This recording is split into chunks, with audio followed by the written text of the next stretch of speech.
కుటుంబ బలిపీఠము జనవరి 19. అపవాది నిన్ను మరెన్నడూ బానిస చేయలేడు. ఈ స్వాతంత్రం అనుగ్రహించి క్రీస్తు మనలను స్వతంత్రులుగా చేసి ఉన్నాడు.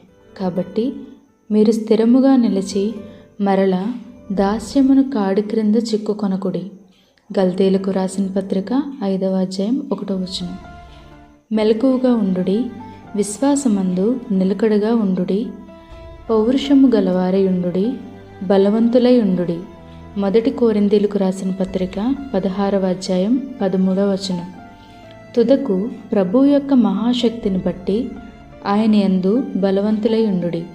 ఎఫెసీయులకు రాసిన పత్రిక 6వ అధ్యాయం 10వ వచనం. ఇప్పుడు ప్రార్థనా వరుస ప్రారంభించుటకు ముందు ఒక ప్రశ్న మిమ్మలను అడగగోరుచున్నాను. ఈ ఉదయం విమోచన అనే మాట యొక్క అర్థాన్ని నేను చూచాను. నేను కేవలం మన్నించండి నా యొక్క అర్మేనియం సహోదరులారా, ఇది నేను ఈ రీతిగా చెప్పగోరుచున్నాను. మిమ్మను బాధించాలని కాదు సుమా, కేవలం మీరు దాని విషయమై ఆలోచించాలని కోరుతున్నాను. విమోచన అనగా ఏమిటో చూడండి.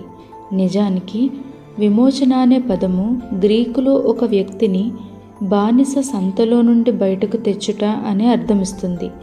ప్రస్తుతానికి ఆ గ్రీకు పదాన్ని నేను ఉచ్చరించలేను, కానీ విమోచన అంటే అర్థం బానిస సంతలో నుండి తీసుకొనుట. ఒకడు తప్పు చేశాడు కావున అతని యజమానుడు వాడిని బానిసత్వమునకు, నిజానికి మరణానికి వాడిని అమ్మివేశాడు. అతడిప్పుడు బానిస సంతలో ఒక బానిసగా ఉన్నాడు. అక్కడికి ఒక వ్యక్తి వచ్చాడు. ఒక బానిసను కొనడానికి అతడు సమర్థుడు. ఆ వ్యక్తి అక్కడికి వచ్చి ఈ బానిసను చూచి వాడి మీద కనికరపడి వాడిని విడిపించును. ఆ కార్యము వలన బానిసాగు ఆ వ్యక్తి సంతలో నుండి విడిపించబడి తను కొనిన యజమానికి సొంతమవుతాడు. గమనించండి, ఒక బానిస ఒకసారి బానిసత్వం నుండి విడిపించబడినట్లయితే అతడు మరెన్నడూ బానిసగా ఆ సంతకి తీసుకొని రాబడడు. ఆమేన్. తిరిగి ఎన్నడూ అమ్మబడడు. అతడు గుర్తు వేయబడతాడు.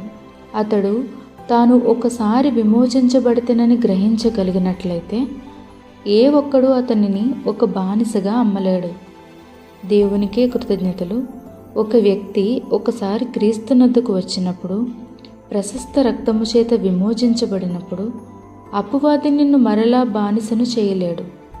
విమోచన దినం వరకు నీవు యేసుక్రీస్తు రక్తము చేత భద్రపరచబడదువు. ఒక బానిస గురించి నిర్గమకాండంలో దానిని చూడము, లేవీల చట్టములో దానిని మీరు చూడవచ్చును.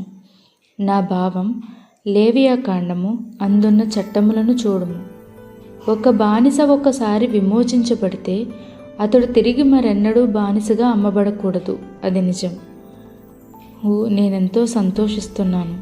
పరలోక దేవుడు ఒకప్పుడు ఆత్మీయుండి భూమి మీదకి మానవ శరీరం ధరించి వచ్చి నీ వలె నా వలె మారి పాప శరీరమందు రూపుదాల్చుట వలన మన పాపములను తన మీద వేసుకొని మన కొరకు పాపమై పూర్తి వెల చెల్లించి సాక్షార్థముగా అందరి ఎదుట చనిపోయిన మన సమీప బంధువుడగు విమోచకుని బట్టి నేనెంతో సంతోషించుచున్నాను. సమీప బంధువుడగు విమోచకుడు అనే వర్తమానంలోనిది. దేవుడి కుటుంబ బలిపీఠమును దీవించునుగాక. ఆమేన్.